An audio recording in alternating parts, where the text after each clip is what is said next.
19শে June বিকেল 4 ঘটিকায় পানিসাগর বিবেকানন্দ মুক্তমঞ্চে অনুষ্ঠিত হয় পানিসাগর মণ্ডল ও পানিসাগর নগর পঞ্চায়েতের উদ্যোগে কেন্দ্রীয় মোদী সরকারের 11 বৎসরের পূর্তি উপলক্ষে পানিসাগর নগর পঞ্চায়েত এলাকায় সবকটি শক্তিকেন্দ্রের উদ্যোগে চৌপাল বৈঠক। এতে সভাপতিত্ব করেন 4 নং শক্তিকেন্দ্রের প্রমুখ সত্যেন্দ্রনাথ।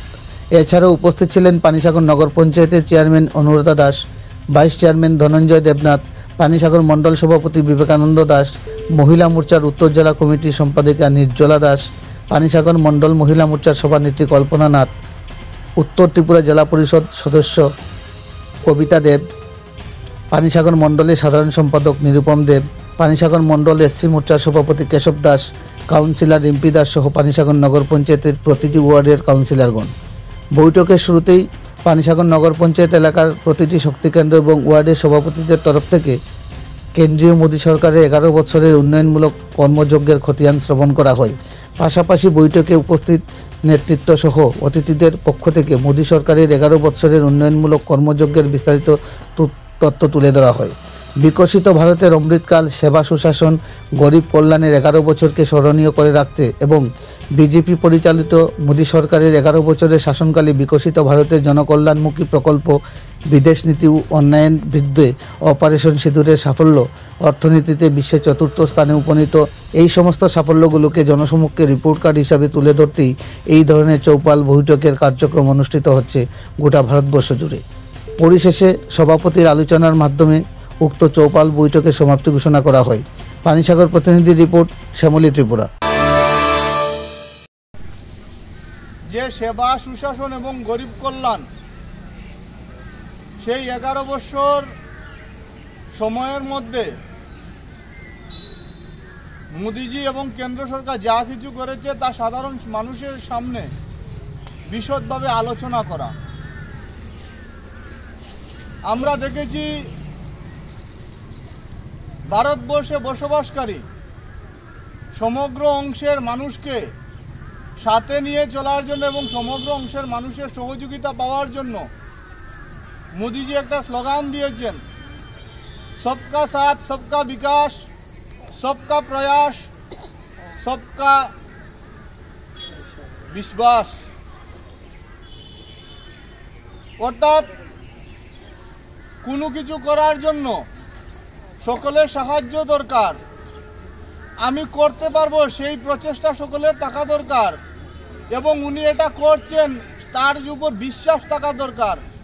এই মন্ত্র নিয়ে আজকে মোদিজি 11 বছর সম্পন্ন হয়েছে, সমগ্র ভারতকে সুন্দরভাবে প্রতিনিধিত্বের মাধ্যমে এই ভারতবর্ষে বসবাসকারী সমগ্র অংশের মানুষের কাছে, সমগ্র জাতির কাছে সমস্ত ধরনের সুযোগ সুবিধা পৌঁছে দেওয়ার লক্ষ্যে উনি কাজ করছেন। আমরা দেখেছি ভারতবর্ষের প্রাক্তন প্রধানমন্ত্রী অটল বিহারী বাজপেয়ীজি প্রধানমন্ত্রী গ্রাম সড়ক যোজনা শুরু করেছিলেন, যার সুফল আজকে ভারতবর্ষের প্রত্যেকটা রাজ্যের সাধারণ মানুষ, যার সুফল আমরা ভোগ করছি। আমরা দেখেছি প্রধানমন্ত্রী অন্তোদয় যোজনা চালু করেছিলেন অটল বিহারী বাজপেয়ীজি, যার সুবিধাও গ্রাম শহর পাহাড় সর্বত্র বসবাসকারী সমগ্র অংশের মানুষ সেই যোজনার সুবিধা নিচ্ছেন। আমরা দেখেছি ভারতবর্ষে অনেক প্রধানমন্ত্রী হয়েছেন, কিন্তু কৃষকদের সম্মান দেওয়ার কথা একমাত্র নরেন্দ্র মোদীজি চিন্তা করেছেন, যার জন্য আজকে ভারতবর্ষের বড় একটা সংখ্যায় যারা কৃষক রয়েছেন, যারা কৃষিকাজ করছেন, ওনারা বৎসরে 6,000 টাকা কিষাণ সম্মান নিধির মাধ্যমে ওনারা আর্থিক সাহায্য পাচ্ছেন।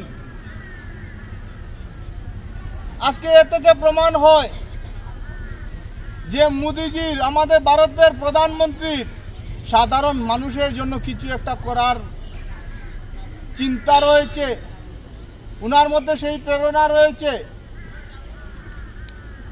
আমরা দেখেছি বিগত দিনে কিভাবে গরিবদের নিয়ে, যারা শ্রমজীবী মানুষ ছিলেন ওনাদের নিয়ে কিভাবে রাজনীতি করা হতো, সেখানে স্লোগান দেওয়া হতো দুনিয়ার মেহনতি মজদুর এক হও, কিন্তু মোদিজি বলছেন না,